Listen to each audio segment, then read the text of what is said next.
have gotten car number 5 of 3 years. We have kept a pretty good coverage.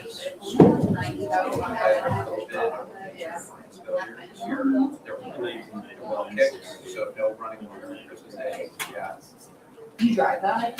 Yeah, that's not actually responsible. No, that's, it only has 193. I had a 2006 CRV. No, so I'm just there with like a free line. Wait, seriously? So this one should be good. This 14-year-old car should be good for at least another 10 years, right?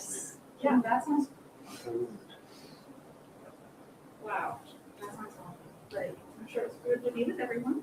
We've had HVAC system fail on Christmas Eve, just like unbelievable. Spooky level stuff.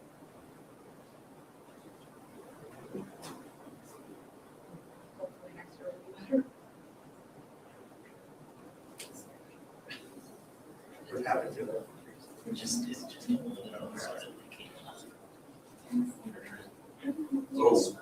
Oh, okay. It's not water like that. No, it's like it's. So you step by it. You got a warranty on it, or you step by it? To a better fridge. Just not expensive. Please stay. Great house. Yeah. It's way better.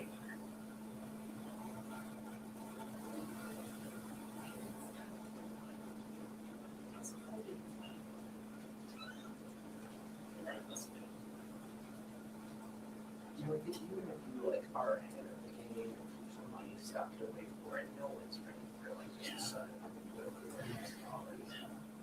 Always bad. I've never been a fire bridge.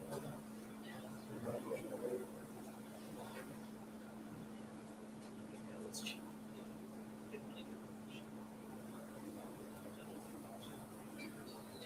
we bought our house.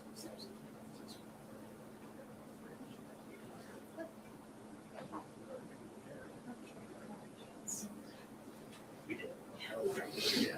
Not ready for that.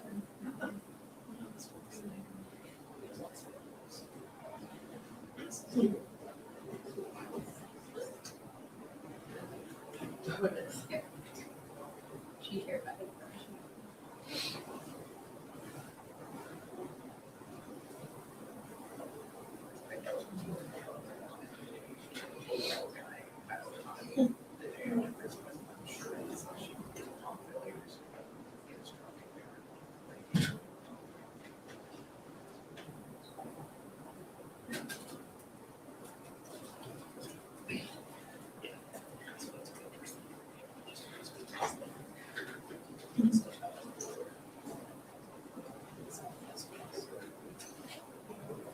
If the jurors share my taste in humor, but I would love to find a site future ensure all of my in-laws and clients in this business speak. I just, we put out a policy that guarantees data when something good.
I just wanted to say that I'm not.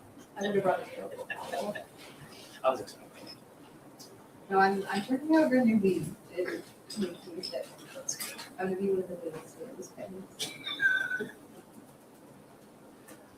would make you my liberty. That actually, diabetes. Like my heart That was is, crazy. my heart is in my stomach. Like It's a great. the first 15 minutes were very boring, but the last 10 were great. Let's see, I got one.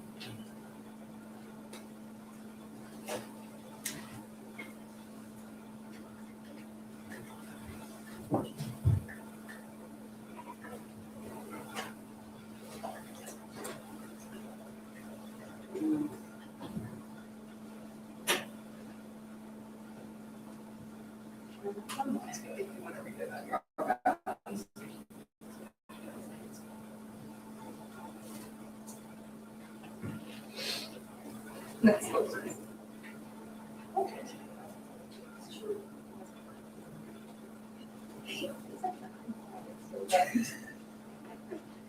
I'll be from your sources by connecting the Wi-Fi.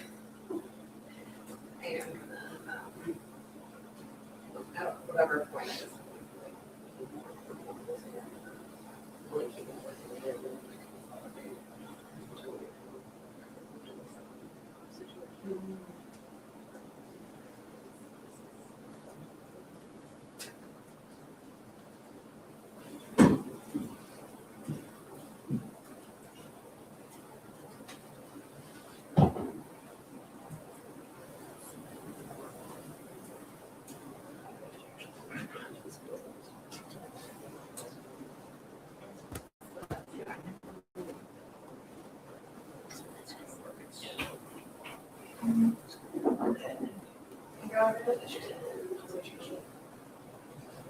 My mom's not actually making over them.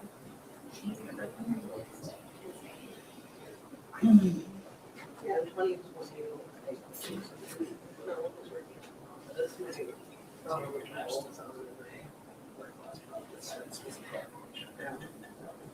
Fair.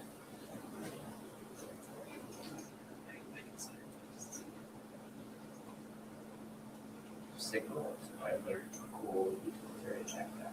I will use it that back.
Happy New Year, everybody. Happy New Year. Good to see you all. Happy birthday.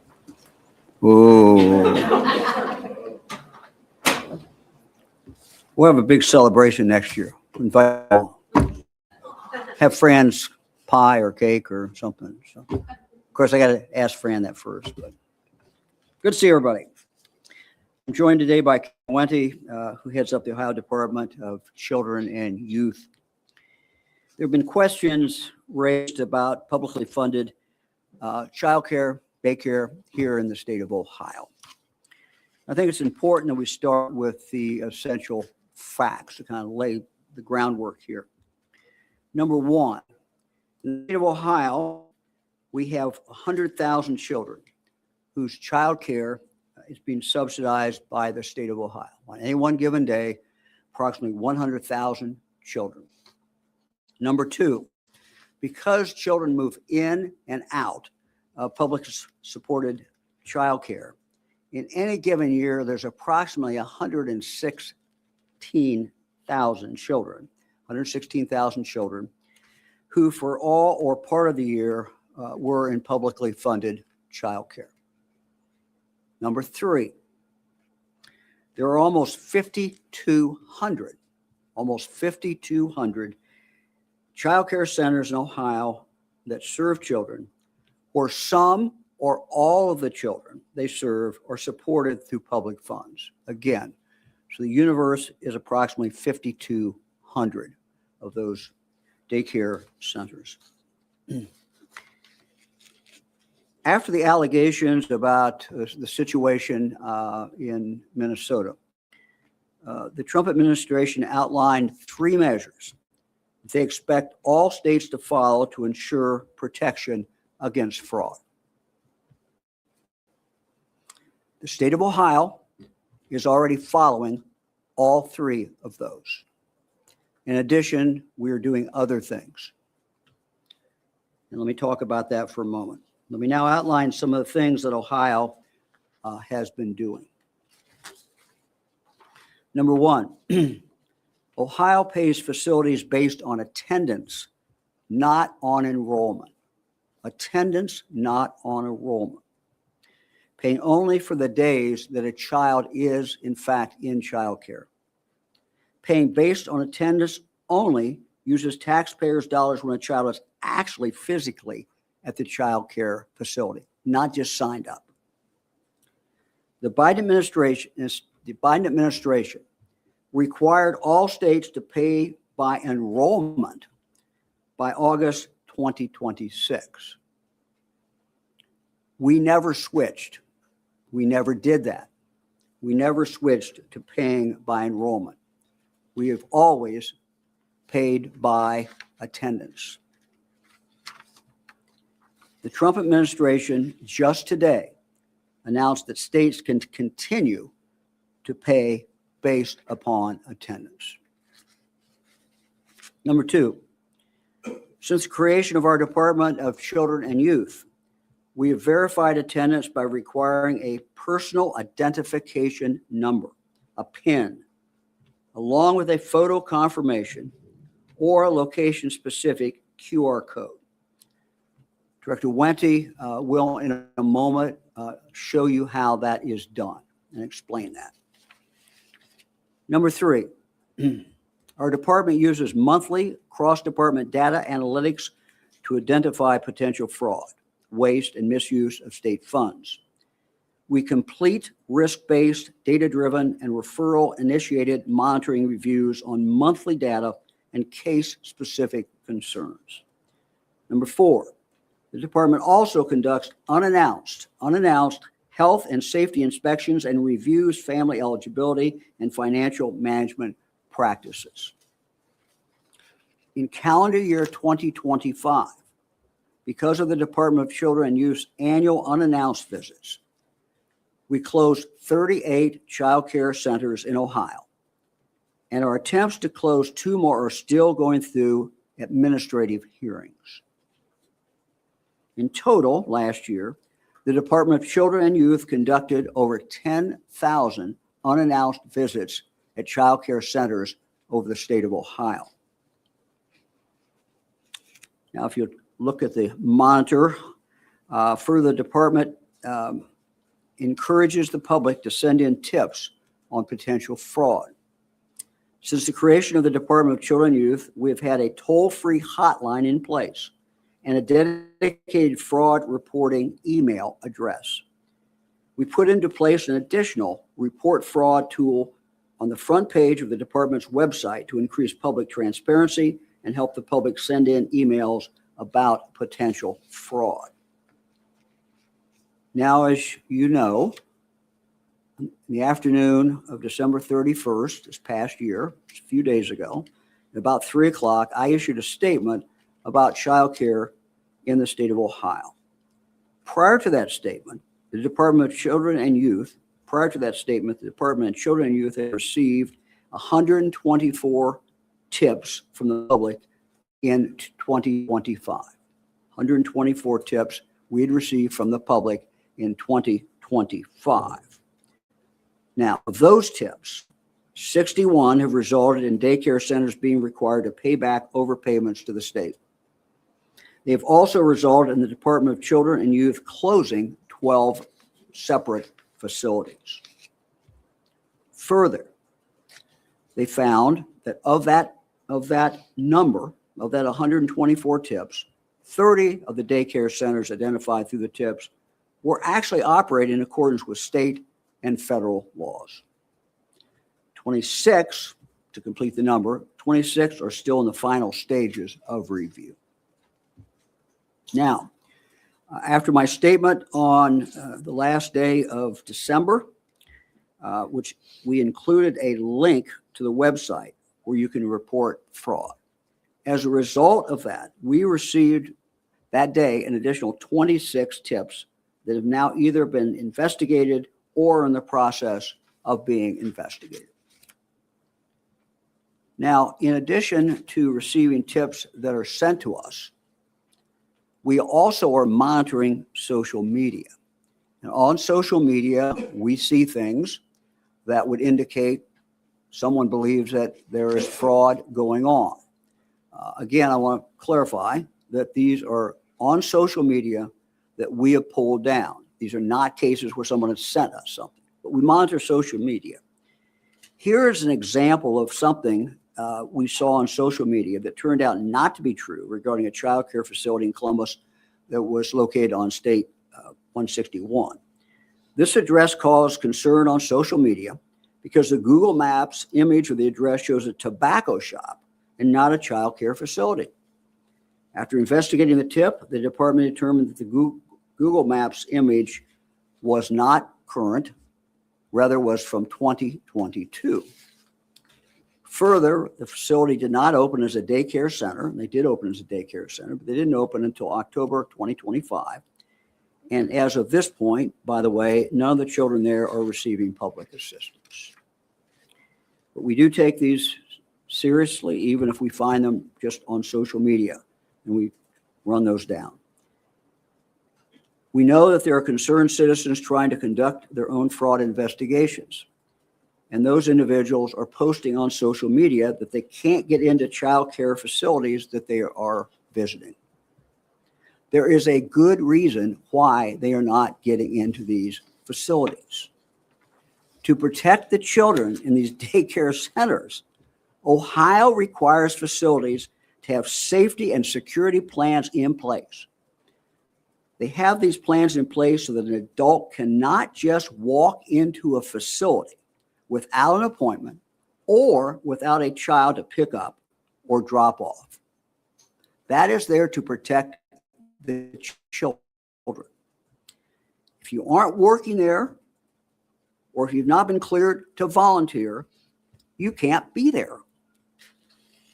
That's what the law is. And it's a good law. In fact, adults working or even volunteering at a child care center must undergo FBI and BCI background checks, state and national sex offender checks, and a child abuse and neglect check. Number 6, as fraud evolves, the department's protection practices have evolved. For example, in June 2025, the department began an anti-PIN sharing enforcement process. As a result, more than 65,000 families were reminded that PINs must never be shared with the provider. As a result, over 7,500 families actually reset their PIN number.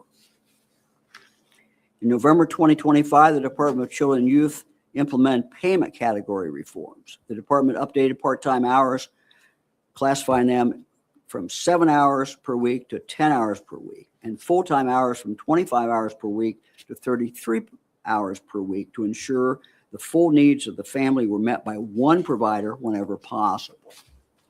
This helps to ensure that providers do not move children simply to get a full-time payment for one child and then a part-time payment for another child for the same classroom slot. Further, this past December, the Department of Children and Youth closed a dual provider loophole. The department clarified that children may attend 2 daycare providers only when care needs cannot be met by one.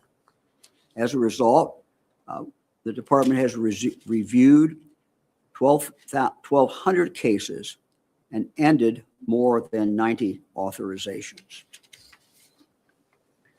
Number 7, after June 2025, when the Department of Children and Youth reminded all families and providers that they cannot share PIN numbers, we established new policies to further safeguard the children in care in Ohio tax dollars that include a process for random monthly reviews and targeted reviews for high-risk practices. These reviews have now started. Now I'd like to turn things over to the director, and she will talk a little bit about, give some of the nuance in regard to the protections that we have in place. Director?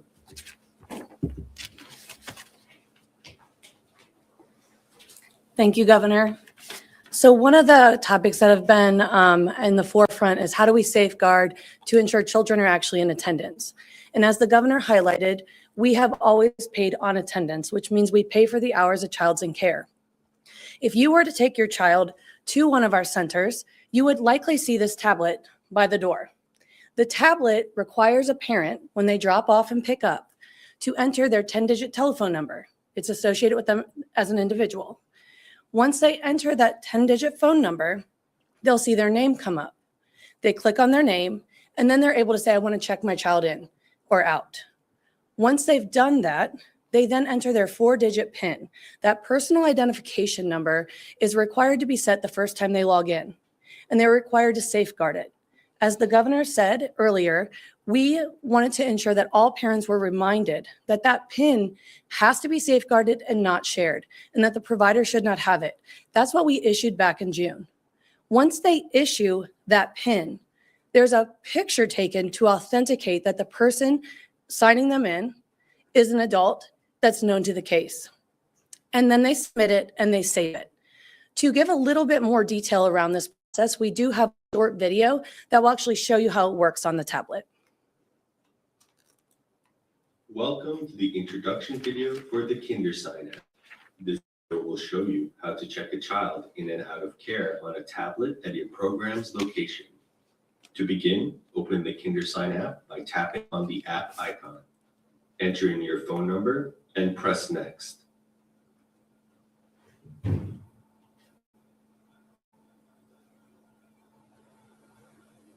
will lead you to a screen asking for your PIN number. Enter your PIN and press verify. You will be signed into the main menu. Click on attendance. You will be led to a screen where you have to take your photo. Smile and press authenticate to take the photo. You will see a list of children associated with you. Choose the sign in option for the children you are signing in and press the submit button. You should see the attendance saved message pop up if you are successful. Signing them out is the same process. Enter your phone number and press next.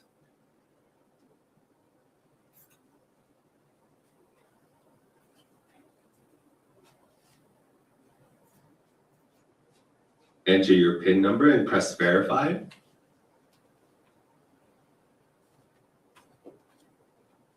Click on attendance, smile for the photo, and take it by pressing the authenticate button.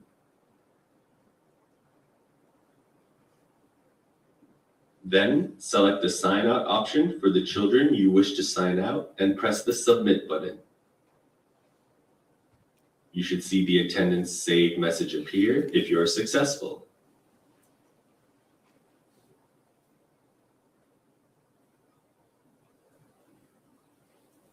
Got it? That's it. The other option is that the governor mentioned is a QR code. That QR code is actually loaded on this tablet as well. It's location and geocoded specific. And a parent could take a picture with their smartphone that's also registered to them. So that number has to be linked to a person, that has to be linked to a child, that we can safeguard to make sure we know who's checking that child in and out. So it's for security, but it's also, as the director said, we had situations where that number, that unique number was being actually retained by the facility. And that's not the idea. They should not be able to control that. Whether someone shows up with their child, we're paying on attendance, not on who signed up. And so the attendance is what we want to count. And this is one way that we have a much better opportunity to get that attendance and to know that that person was really, that child was really there. Happy to take any questions, or in all likelihood, I will direct them to the director. Well, Governor, you just said that these pins were retained. Has there been any suggestion or have you identified any fraud prior to these letters going out that the provider was in fact using these pins when the child was there? I'll let the director take that. So the reason we did the reminder is that we had a concern that the pins were being shared, but we didn't know why. So we don't have specific cases of fraud linked to the PIN. What we had is that could have been the intent to start the process. So we tried to immediately stop it rather than going a case by case situation. We did a blanket review and saw the 7,500 PINs get recoded, if you will. Additionally, we have reports that will allow us to see if a provider required their families to do all the same PIN. Those are things that we're looking at proactively and have been since earlier in calendar year 25. Representative Williams told me last week that on the picture, a lot of these pictures are not clear. And that's something that he would like your agency to look into as well. Have you heard those concerns? We have heard concerns around, can you actually see the individuals in the picture? Certainly, we can actually go in through reports and see what the picture is being taken of. It's also another report that we have that we would use to indicate if there's a concern or suspicion of fraud. So we actively monitor that, but understand that we can always become more robust, but certainly that's something that's already underway at the department for that very reason. We want to make sure that we're seeing a person, and if we weren't, then that would be a reason for us to open a program integrity review. Governor, you mentioned social media. There's a sense I'm getting from you that people are out there believing that there's widespread fraud occurring in these daycares. Where do you think that's coming from? What is compelling people to knock on the doors and see if there are effective? Well, I don't know. You'd have to ask them. I mean, look, in every agency, we try to be as vigilant, and we are as vigilant as we can about fraud. Does fraud occur? Yes, fraud occurs. Our job is to do everything we can. No fraud is acceptable. Our zero tolerance, and our job is to do everything that we can. But you have 5,200 facilities. You have 100,000 kids going in those facilities every single day. And so, there have been times in the past, as you could see by what my statement, and the director can elaborate, there's been times we found fraud. And, we go after that and try to find that. So, look, what we have seen is what goes on in Minnesota. I don't, whatever is being reported is being reported. I'm not talking about Minnesota at all. But there has been some connection I've seen on social media from people who say, well, there's a lot of Somalians in Ohio too. There's Somalians in Minnesota. Therefore, Ohio probably has a huge problem. I don't think that's fair. Have we found fraud? Yes, and Kara can explain and talk about that. Do you think people are confused, or do you think people are actively distorted? Well, I can't go there. No, look, my job as governor and the director's job is to do everything that we can to find fraud and to stop it. And we will continue to do that. This is what we have been doing. This is what we're going to continue to do. Governor, you mentioned the vast majority of these claims in the last month have been directed toward Somali Americans, Somali immigrants specifically. Who is committed? Well, I'm not sure I said the vast majority. I'm saying yeah. The vast majority of these claims have been directed toward Somali Americans and Somali immigrants in Minnesota and here in Ohio. Of course, Columbus has the second largest population Yes. of Somali Americans. Is it your opinion that one population is committing some level No. of fraud, or is No, it look, but fraud widespread? There's two ways of saying it, and they're both true. What we found in fraud in Ohio has certainly included people who are not Somalians. Has it also included some people who have a Somalia background? Yes. So both things are true. So, we don't care who's committing the fraud. We go after that and do whatever we can to stop it. So I think that, we need to, in this discussion, I think, focus on fraud itself and what we're doing. And look, we always evolve as we see what we think is causing fraud, or we see some vulnerabilities.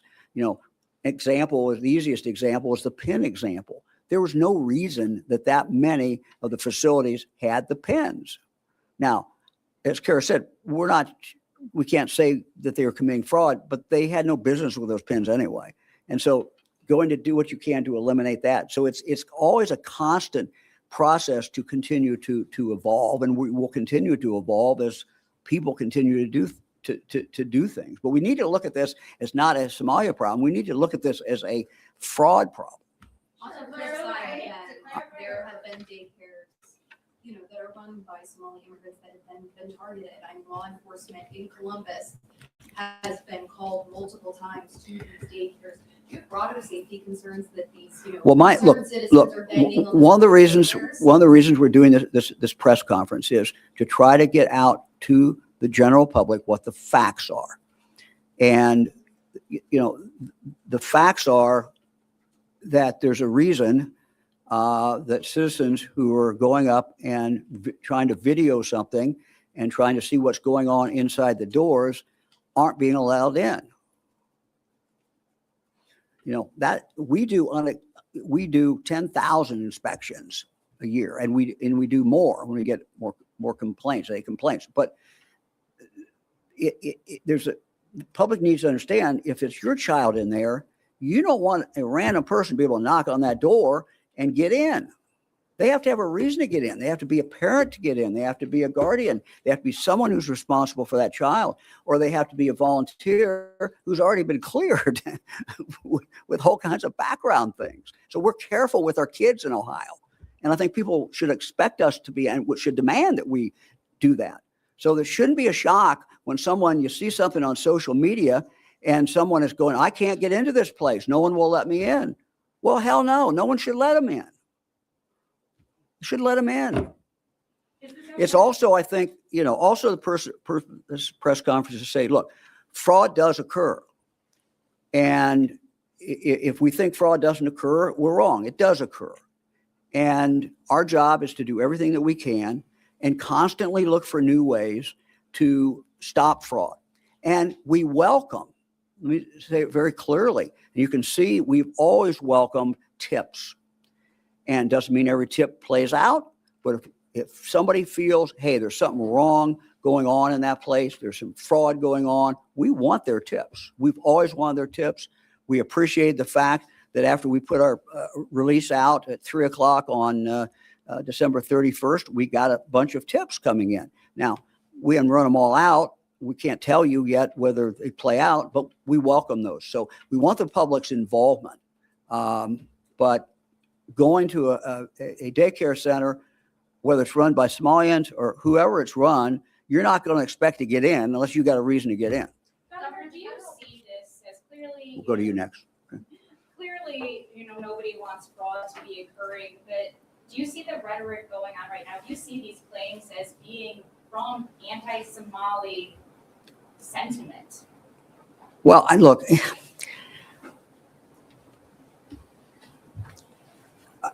I think that's something, again, the national audience does not understand, and there's no reason they would, is that the vast majority of Somalians have been here for a long time. I mean, this influx that came for most of Somalians for a number of years ago. Many of them are citizens. Many of them run businesses. So, we need to just not fixate on any population. We need to fixate on the problem.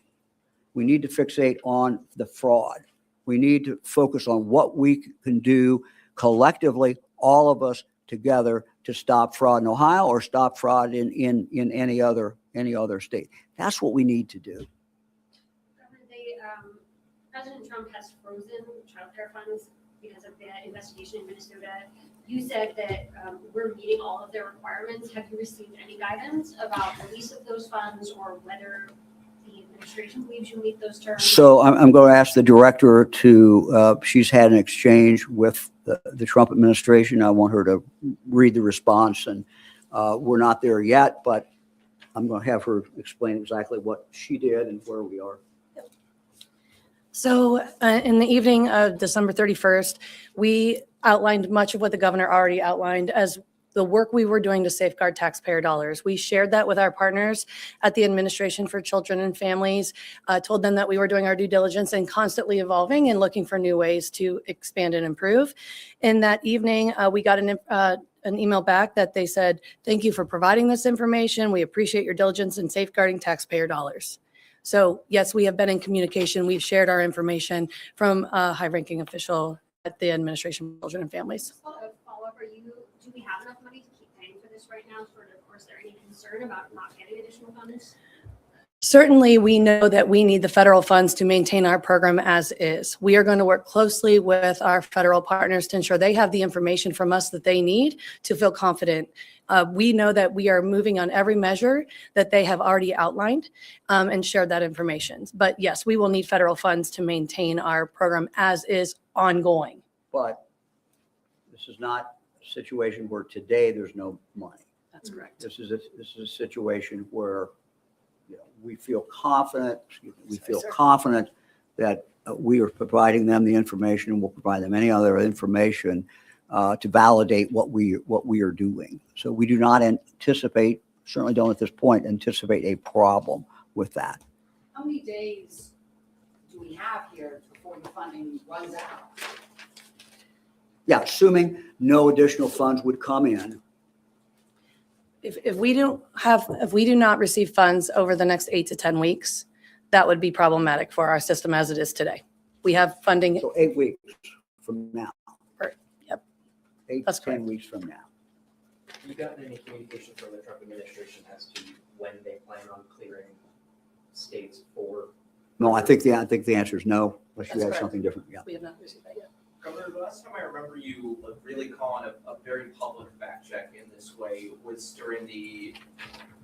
in October when there were baseless claims that Haitians were eating dogs in Springfield. Do you see any connection between these? I'm not going to go there. I'm not going to do Why that. not? We'd like to hear it. Yeah, I know you would, but I'm not going to do it. Look, my job, it seems to me, is to share with the people of the state of Ohio the facts. And we tried today in the statement that I just gave to share with the people of the state of Ohio what the facts are, what we know. Now, there's a lot more out there. I mean, you know, we could go back and talk about different investigations. We could talk about when we have found fraud. I mean, there's a whole history of what we've done, and so this is not all the information there is, but we think it's the essential information, at least, to try to make it understandable. So how many percent tech is down? I show up to drop off my kid, the tablet's broken. What? Yeah, so in the event that the technology wasn't able to be connected to Wi-Fi, it can store the information. It doesn't have to be connected real time. You can connect it later. We also still require that they have a separate attendance log. So not only are they doing this on the tablet, they're also keeping a classroom log that the teacher's signing as well. So there's 2 safeguards, but unless the tablet is broken and you need a new one, that should not be the issue. Can you address? On the attendance, payment is still going on. Is that what you're saying? That payment is still going on based on attendance? That's correct. Ohio pays on attendance. We have paid on attendance. We are continuing to pay on attendance. We did not make the switch as the governor outlined to enrollment. And so, yes, payments are still going out based on attendance. Are the 10,000 unscheduled visits, is that enough, or do you need to do more of those, or what do you? Look, I think we're always reviewing that. I mean, in any department, any agency, we're going to constantly review what is necessary.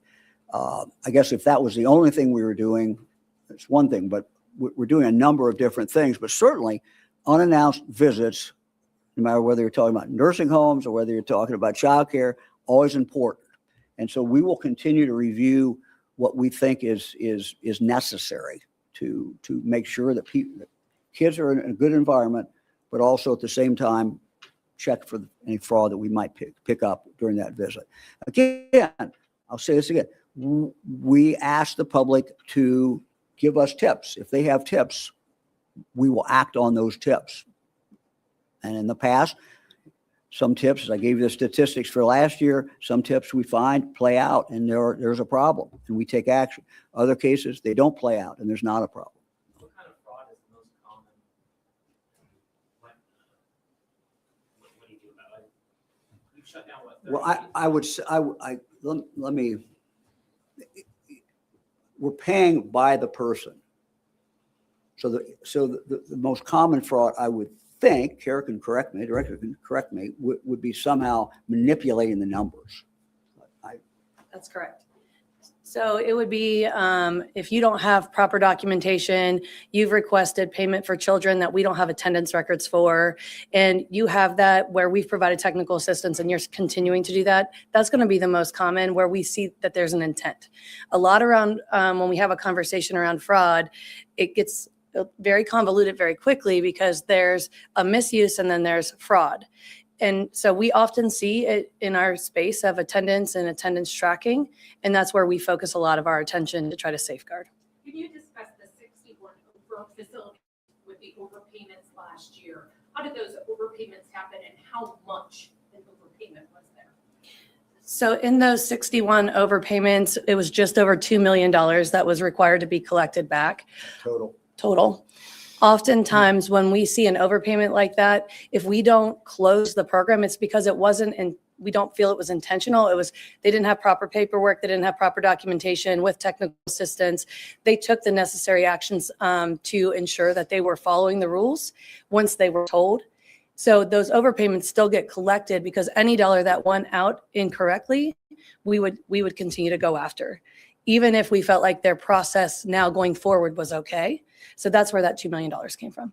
The letter sent by House Republicans called for unannounced inspections of Columbus area child care facilities, audit attendance records, billing, and immediately. Okay, I'm sorry, you're going to have to speak up. I apologize. The letter sent by House Republicans to DCY called for additional unannounced visits at Columbus area facilities, audits, and immediately suspending or withholding state payments if allegations are corroborated pending a full investigation, among some other things. Rep. Williams on social media threatened subpoenas if that wasn't done. So are those things that you're going to be increasing, and how do you respond to that? Well, I think we've given a pretty thorough statement in answer to that in regard to what we've done. You want to add anything? Sure, I'll just add, Yeah. So as the governor said, we've been focusing on program integrity since inception of the new department. And one of the pieces that we have continued to evolve with is what is the right balance of being proactive in data and case review, and then also reacting to the tips and referrals that we receive from the public. One of the pieces we decided back in June when we started to look at the PIN conversation and the reminder was that we need to do more proactive case pools.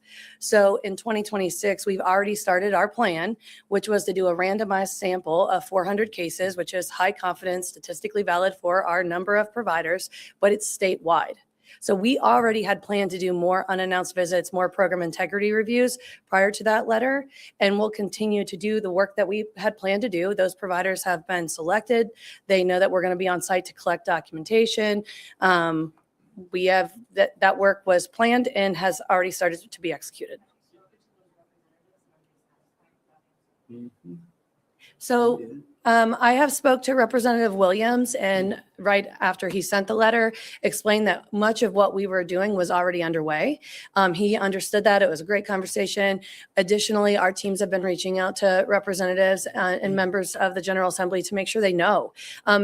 Talking about program integrity isn't something we do often because we don't want someone to understand and know what we're out there looking for. So we do protect what our plans are to safeguard and to prevent bad actors. So we are having those individual conversations with the members over the last few days, and will continue.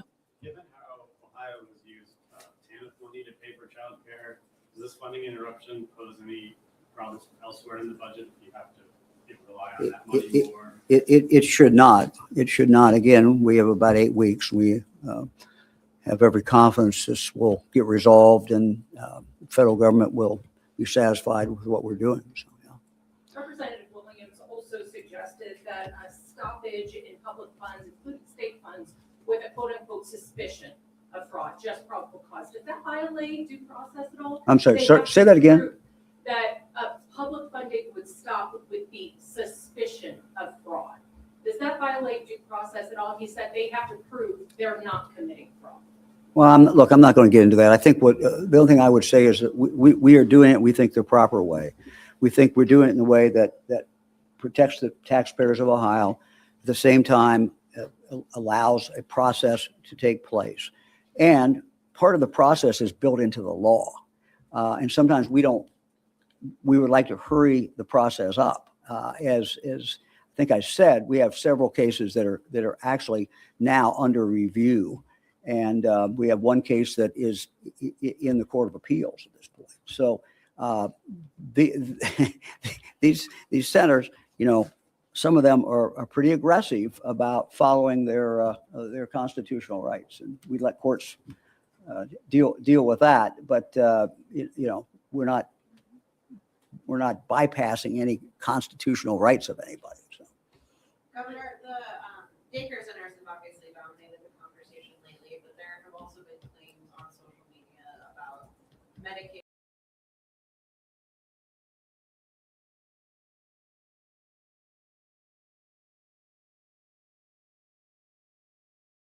We're happy to put you in contact with the director who can go through that, or have a meeting with the director. Happy to do that, but I'm not going to stand up here without the director, because the director is charged by me with making sure we're doing everything that we can. One other thing that has been out in the social media, I think maybe we should talk about the Somalia Education Resource Center. There's been things posted about this. A couple facts. Somalia Education Resource Center has not received public funds for more than 6 months. Previously received federal funds through a USDA program administered in Ohio by our Department of Education and Workforce. The program reimburses child care centers for the cost of providing food to children. So it's a food issue, and it comes under the Department of Education. On December 10th, 2024, the Department of Education and Workforce received an anonymous tip that Somalia Education Resource Center was claiming to have served more meals to kids in their 48 affiliated child care centers than they really did. In response, we began a series of unannounced site inspections to these child care centers. Those began on December 16th, 2024, and they continued into 2025. These inspections revealed the number of meals actually served was consistently lower than what the number of meals they were claiming to serve. As a result, in June 2025, we suspended payment to the organization. That's June 2025. We suspended payment to the organization. In September 2025, we terminated them from the food program altogether. In the time since, they've been fighting us in court, as I mentioned, on the suspension and the termination. But we are confident that the courts will uphold our decision, but we do await the court decision. Again, the Somalia Education Resource Center has not received public funds since before they were suspended in June of last year. Finally, one of the claims that was up on social media and has been repeated by some people. Finally, as to the claims that many of their 48 affiliated child care centers opened the same day, that is not true. That is not true. It's not accurate. Now, we imagine this allegation came from an online directory that includes child care centers receiving funding for the food reimbursement program. The date in question is actually the date this directory received a system update to allow providers to access a new program application. That is why we think those all bear the same date. That's why they all appear to share the same start date on the web page. In reality, the first of this organization's child care centers were approved to provide meals under the federal program in 2015 and 2016 school year, with more being added over time. Their last 2 child care centers were approved under the nutrition program in the 2024-2025 school year before the start of our investigation. So those are the facts. That was another thing that was out there with a different program, but I thought I would just try to clarify that in case that comes up in the future. Okay. One more question. Governor, do you have any thoughts on the arrest of Maduro? Look, he's a bad guy. He's a bad guy. The world is better off for him standing trial. You know, I think that the challenge, of course, for our country is, you know, what happens there next, and that's always the challenge. We've learned that from history. You know, what happens after that? But I don't have any sympathy for him. You know, I'm sure the Justice Department has the evidence to make their case, and you know, Venezuela is better off without him. I think you see the reaction of Venezuelans in the United States. I think you see the reaction of Venezuelans that many of them in Venezuela that were interviewed the other day, where I saw them yesterday. So again, that's about all I've got to say. I'm no longer doing foreign affairs, so but let it go at that. One more question. The biggest budget correction bill still has you switch to enrollment by 2028, I believe. Is that still the state's plan? It's not our, the latest, say that again. The budget correction bill only delayed the transition from attendance to enrollment by 2 years into 2028. Is it still the state's intent to transition to enrollment-based? No, we're always going to stay on attendance. It's always been our intention to do attendance. What was going on is you had the Biden administration giving us a deadline.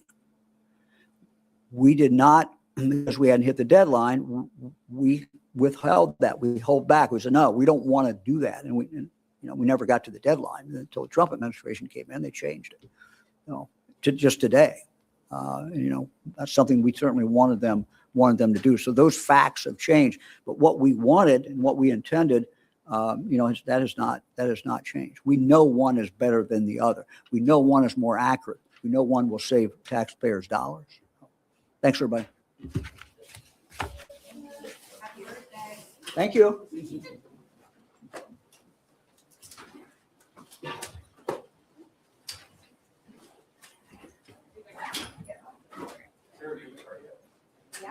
I am proud of